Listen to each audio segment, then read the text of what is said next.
మొన్న ఈ మధ్యన మాకు చెప్తూ కూడా రాజశేఖర రెడ్డి గారి గురించి చెప్తూ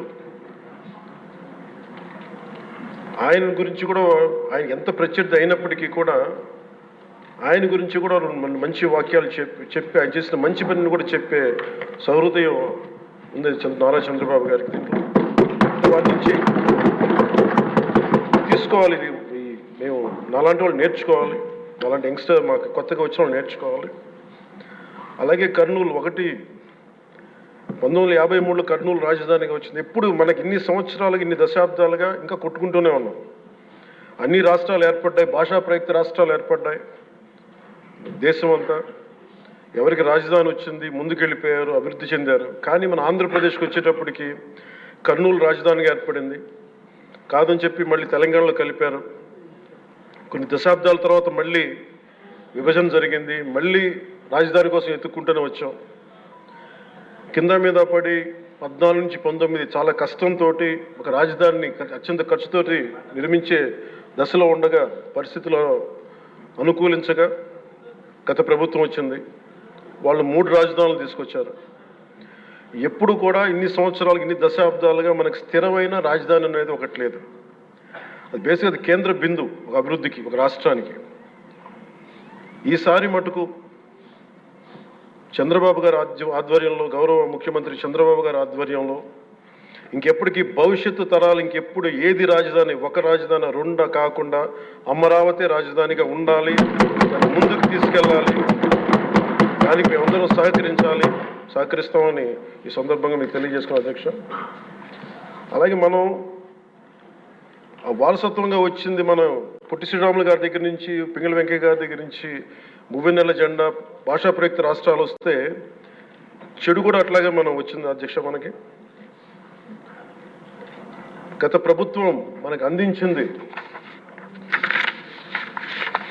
కీలకమైన పోలవరాన్ని పూర్తి చేయకపోవటం, సకాలంలో పోలీసులకు కానీ మిగతా ఉద్యోగులకు కానీ జీతభత్యాలు ఇవ్వలేకపోవటం, అన్ని డిపార్ట్మెంట్స్లో నిధులు మళ్లింపు, కనీస రోడ్లు కానీ బ్రిడ్జెస్ కానీ మౌలిక సదుపాయాలు లేకుండా చేయటం, రివర్స్ టెండరింగ్ అని కానీ వ్యవస్థలను నిర్వీర్యం చేయటం, సహజ వనరుల దోపిడీ, ఎర్రచందనం దోపిడీ, ఋషికొండ ఇలాంటి వైజాగ్లో ఎర్రమట్టి దిబ్బల్ని అడ్డగోలుగా నాశనం చేసేయటం, మద్యం ద్వారా కూర్చోబెట్టి అరాచకాలు చేయటం, పెట్టుబడులు వద్దామని ఎవరైనా వస్తుంటే వాళ్ళు భయపెట్టేసి రివర్స్ టెండరింగ్ అని చెప్పి వారిని పారిపోయేలా చేయటం పారిశ్రామికవేత్తలని. ఇది మనం తద్వారా మనకి వాళ్ళ ద్వారా కూడా వచ్చిన వారసత్వం అధ్యక్ష. వీటన్నిటిని అధిగమించి ఎలా ముందుకెళ్ళాలి, ఏ స్థాయిలో వెళ్ళాలి అనేది నేను మొన్న ఎలక్షన్ ముందు కూడా మా సహచరులందరికీ కూడా చెప్పాను, ప్రతిసారి ప్రజలందరికీ కూడా తెలియజేశాను. ఒక సుదీర్ఘమైన అనుభవం నాయకులు ఈ రాష్ట్రానికి చాలా అవసరం. దేశంలో కూడా ఇంకెవ్వరికి రాని పరిస్థితి మన రాష్ట్రానికి వచ్చింది. మనస్ఫూర్తిగా నేను అంతకుముందు ఏమి చెప్పాను, ఈరోజు కూడా అదే చెప్తున్నా అధ్యక్ష.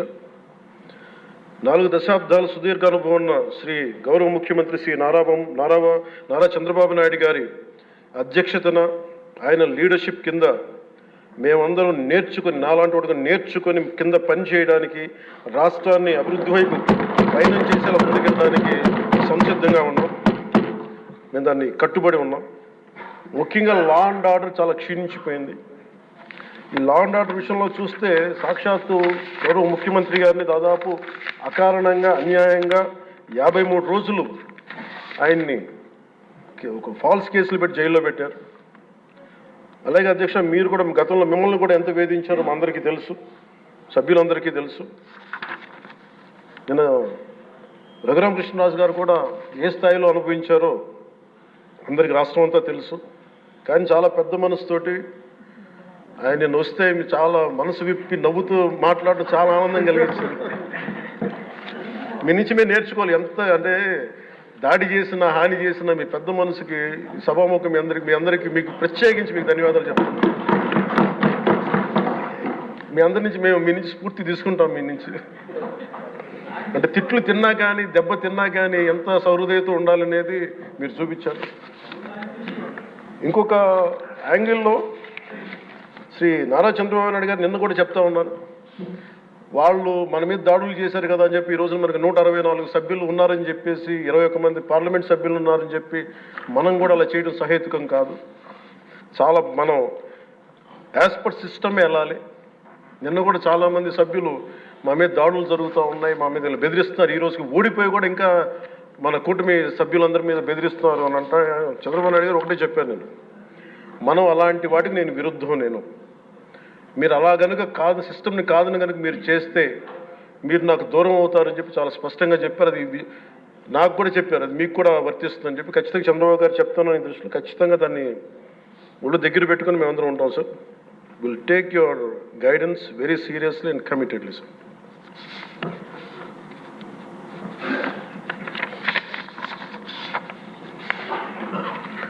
అలాగే కేంద్ర నాయకత్వం నిన్న ఈరోజు ఇందాక న్యూస్లో చూసిన అధ్యక్ష, 15,000 కోట్ల రూపాయలు మన ఏ అమరావతి లేకుండా ఈరోజు వరకు ఇబ్బంది పడతాం, అలాంటి అమరావతికి కేంద్ర మంత్రి మన నాయకులు ప్రధానమంత్రి గౌరవ ప్రధానమంత్రి శ్రీ నరేంద్ర మోదీ గారు బడ్జెట్లో ఈ రోజున 15,000 కోట్ల రూపాయలు అమరావతి కోసం రిలీజ్ చేసినందుకు సహృదయంతో మనస్ఫూర్తిగా కూటమి తరపున మా అందరి తరపున కూడా వారికి ధన్యవాదాలు తెలియజేస్తాం అధ్యక్ష. To Honorable Prime Minister Sri Narendra Modi ji, we are grateful to you, sir, for releasing the funds and will be eternally indebted to you, sir. అలాగే భవిష్యత్తులో అధ్యక్ష చంద్రబాబు గారు కూడా చాలా స్పష్టంగా చెప్పారు నిన్న, ప్రభుత్వంలో భాగస్వామ్యంలో ఉన్న కార్యకర్తలు కానీ మా సహచర ఎమ్మెల్యేలు కానీ మీరు వ్యక్తిగతంగా ఏ తప్పులు చేసినా అది ప్రభుత్వం మీద పడుతుంది, అలాంటి తప్పులు జరగకుండా చూసుకోండి. అలాంటివి జరిగితే మటుకు నేను ఎవరైనా స్థనామానం లేకుండా నాకు వాళ్ళకి సిస్టమ్ పనిచేస్తూ ఉంటుంది, అది మీరు అర్థం చేసుకోండి నేను ఏ ఉద్దేశంతో చెప్తానని చెప్పాను అధ్యక్ష. ఇలాంటి తప్పులు జరిగితే అవి వ్యక్తులు చేసిన తప్పులు పార్టీలకు కానీ ప్రభుత్వానికి కానీ చెడ్డ పేరు రాకూడదు. దాన్ని ఎలా హ్యాండిల్ చేసుకోవాలో జనసేన పార్టీ తరఫు నుంచి నేను మా వాళ్ళందరికీ కూడా ఒకటే తెలియజేశాను. మీరు వ్యక్తిగతంగా కనుక ఏదన్నా చేసి అది కూటమి ప్రభుత్వానికి ఇబ్బంది కలిగితే నేను వారిని వదులుకోవడానికి సిద్ధంగా ఉన్నానని చెప్పి చాలా స్పష్టంగా తెలియజేశాను అధ్యక్ష. అది మీరు ఇసుక విధానాల్లో కానీ మైనింగ్ విధానాల్లో కానీ ఏ రకంగానా సరే గత ప్రభుత్వం చేసింది కదా మేము కూడా చేస్తామని ఎవరన్నా నాకు జనసేన పార్టీ తరఫు నుంచి ఎవరన్నా సరే ఉంటే వారిని నియంత్రించే బాధ్యత, వారిని సరిచేసే బాధ్యత మేము తీసుకుంటాం. అలాగే చట్టపరమైన తప్పు జరిగితే చట్టపరంగా ఎలాంటి చర్యలు తీసుకోవాలో అది మాకు కూడా అప్లై చేయండి, నాతో సహా. మేము తప్పు చేస్తే నాతో సహా ఆ చట్టాలు నాకు కూడా అప్లై చేయండి. ఎవరు దీనికి అతీతులు కాదు. దీనికి ముఖ్యంగా ఈ 5 సంవత్సరాల కాలం ఇది హాలిడే కాదు ఎవరికి. మన ముఖ్యమంత్రి గారు కూడా చెప్తా ఉన్నారు, ట్రాఫిక్ జామ్స్ ఎంతసేపు జరుగుతున్నాయి, ఈ ప్రోటోకాల్స్ ప్రకారం సెక్యూరిటీ హ్యాజర్డ్స్లో ఎంతసేపు ట్రాఫిక్ నాపుతున్నారు, ఒక 2-3 నిమిషాల మించి ప్రజలు ఇబ్బంది పడకూడదని పదే స్పష్టంగా చెప్తా ఉన్నారు. అలాగే మన ఎస్కార్ట్ సెక్యూరిటీ వల్ల సామాన్య ప్రజలు ఇబ్బంది పడకూడదని మాకు దృష్టికి తీసుకొచ్చారు. ఖచ్చితంగా దాన్ని మా కింద అధికార యంత్రాంగాన్ని మొత్తానికి తెలియజేశాను సార్.